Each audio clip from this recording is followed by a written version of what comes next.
Hej, velkommen til Gastronomi og Sundhed. Jeg hedder Dan, og jeg er uddannelsesleder her, og jeg vil lige tage med på en lille rejse igennem vores fine hus. Prøv at komme.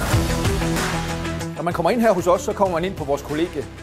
Der kommer også rigtig mange andre elever ind, så hvis man er rigtig smart, så kan man bare fylde skiltene igennem hele vores hus. Så man går ind gennem pejsestuen og kommer ind. Og så viser vi vej hele vejen igennem. Vi arbejder rigtig meget med bæredygtighed her på Gastronomi og Sundhed.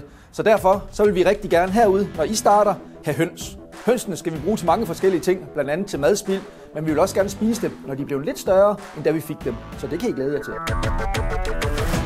Så er det også vigtigt, at der er noget socialt. Og her på Gastronomi og Sundhed, der kan vi rigtig godt lide at hygge os. Så derfor så har vi små steder, hvor I kan sidde og arbejde i timerne og i pauserne. Her på Gastronomi og Sundhed, der er vores elever i køkkenet i dag. I dag der skal de bage, og hvis I var her, så ville I kunne dufte, at det dufter lidt af kanel. Og det er dejligt. Prøv lige at kigge herinde.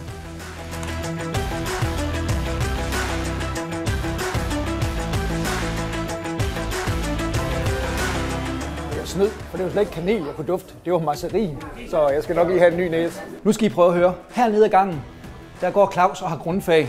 I dag har han førstehjælp. Vi har også naturfag, og vi har dansk, så vi går lige ind og kigger. De er nemlig ved at puste liv i en dukke.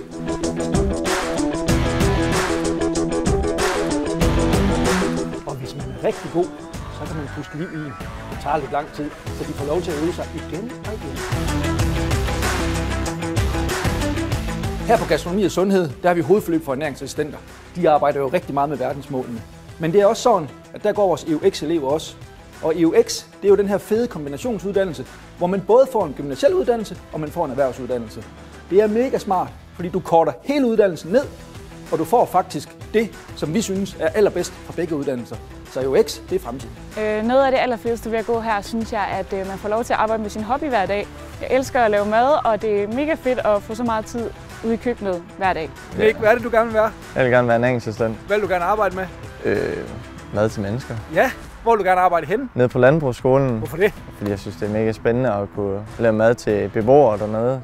De skal have deres daglige mad i skolen. Det bedste, jeg har oplevet her på Mercantech indtil videre, det var at være i praktik.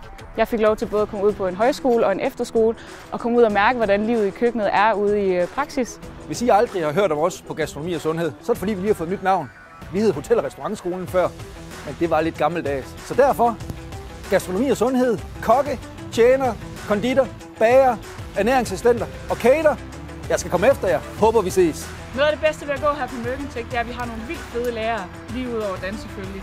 Og så er det et mega socialt sted, og man er aldrig alene.